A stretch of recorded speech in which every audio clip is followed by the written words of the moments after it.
Welcome to another video. Hey guys, I'm back. And now we are going to do a Q&A based on Reddit questions about Google Ads. So strap in because this is going to be absolutely incredible. In real time, I am going to answer the latest Google Ads questions in Reddit. Here we go. Let's start. Mr. Coffee Drinker. Got to give this guy props. He spelled coffee, Cawfee, and then dranker. Love that. Love the creativity. All right. Here's his question.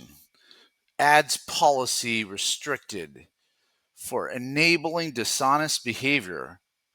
How do I get a human to review this?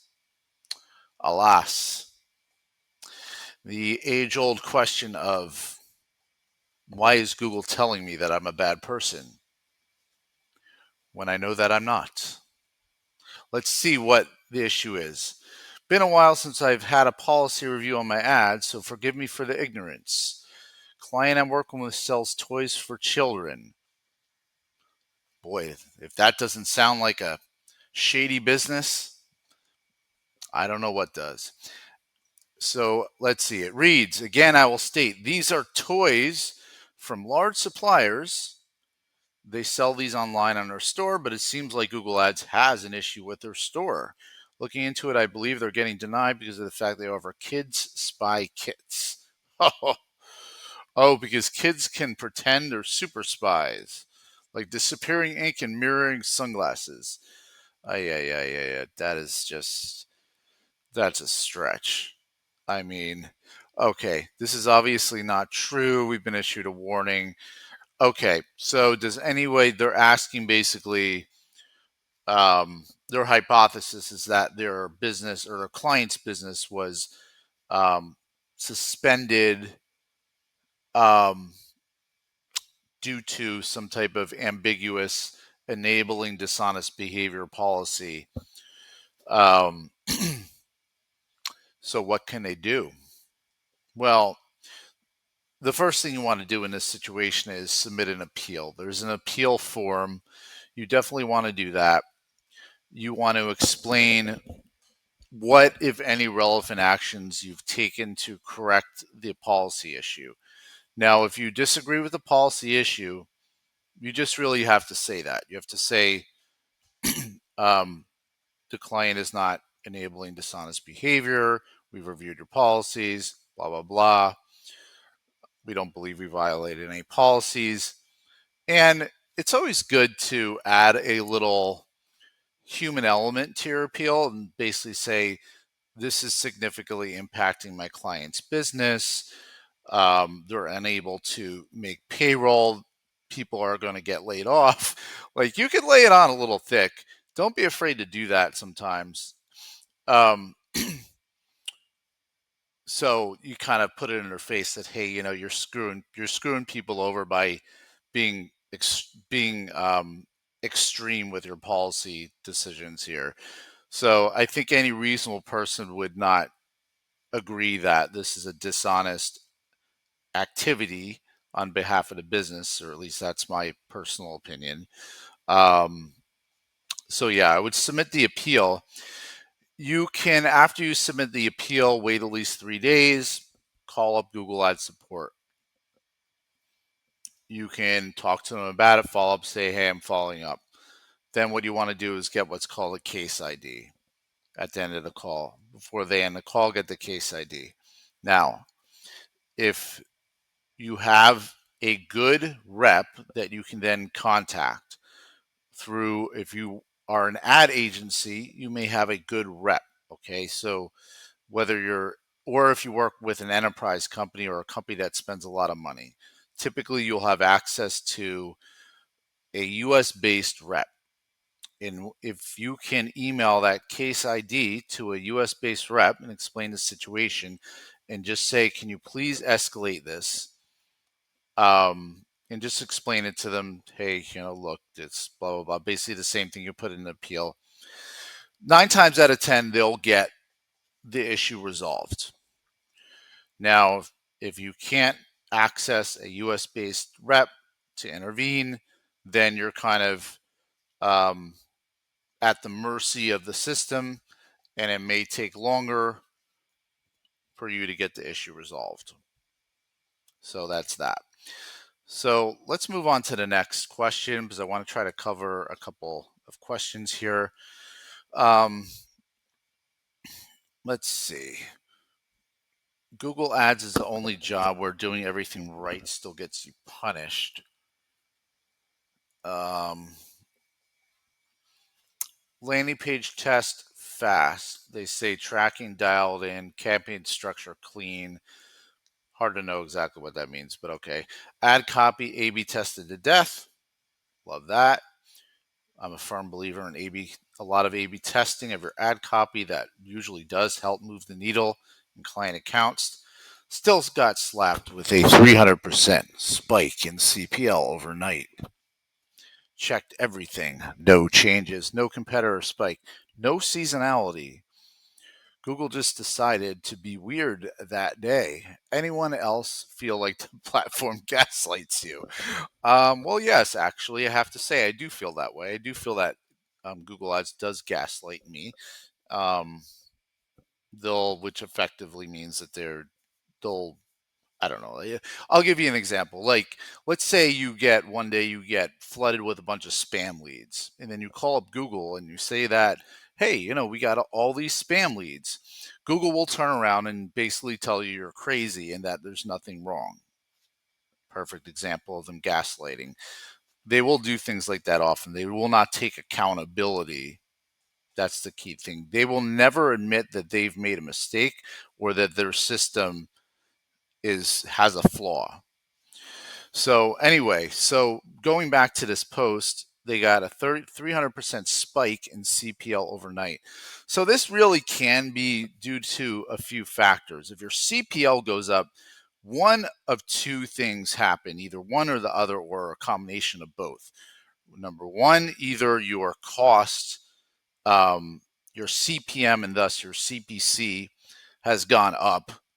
Okay, so your cost per click has just jumped up so much that even if your conversion rate stays the same, your cost per lead is going to go up relative to whatever that cost per click spike is.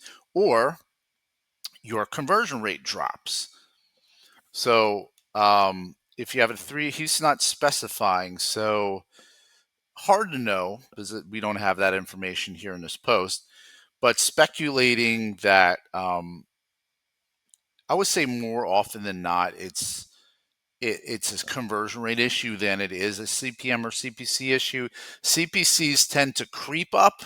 So if it's an overnight change, that usually would be more on the conversion rate side. And I have videos on my channel about this, by the way, but I'll go through it super fast.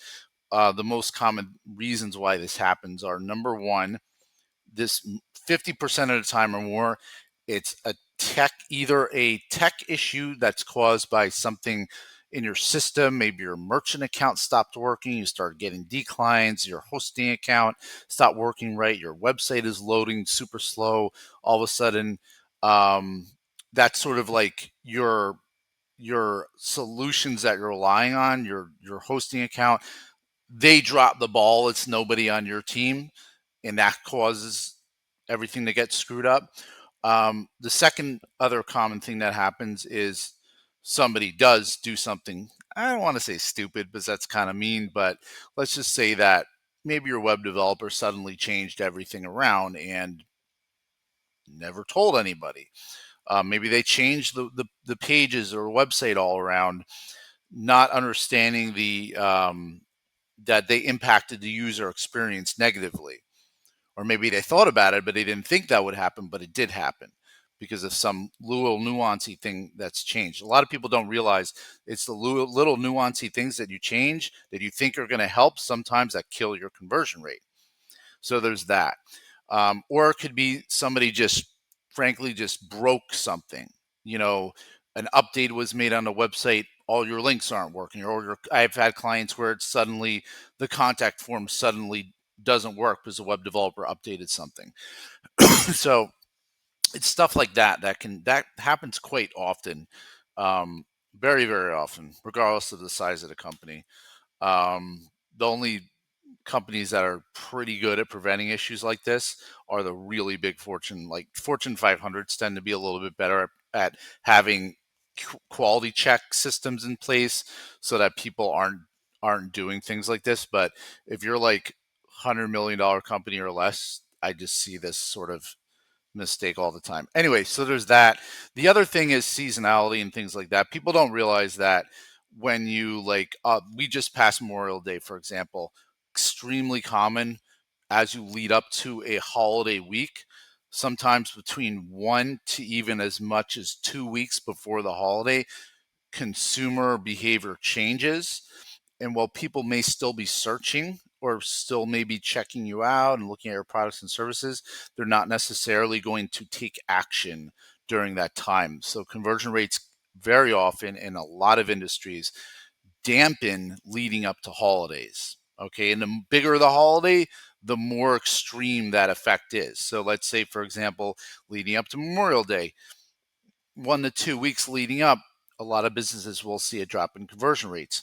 Now, if you think about like Thanksgiving to New Year's, that period can be really slow for non e-commerce businesses. And it's the inverse for e-commerce. It's great for e-commerce people. That's the time they all make their money. So that's it. So that's it on those two things. I'm just having so much fun here. Maybe we'll do like real quick, we'll do one more. Um, Over 25,000 negative keywords, running exact match only, still get tons of irrelevant search queries in Google Ads. Where does it end? Where does it end? I'd be curious to see how much time of you are spending on negative keywords. Well, the long and short is, if you know anything about Google Ads these days, you spend a ton of time on negative keywords, and that's a fact. And if you don't, I don't know what to tell you. You need to be, because it used to be that broad phrase, and basically what they're saying here is that exact match is no longer exact match, which is true. Phrase match is no longer phrase match. Almost, it's like everything is basically broad match, just to different degrees, if that makes sense. So, how much junk do you want to let in?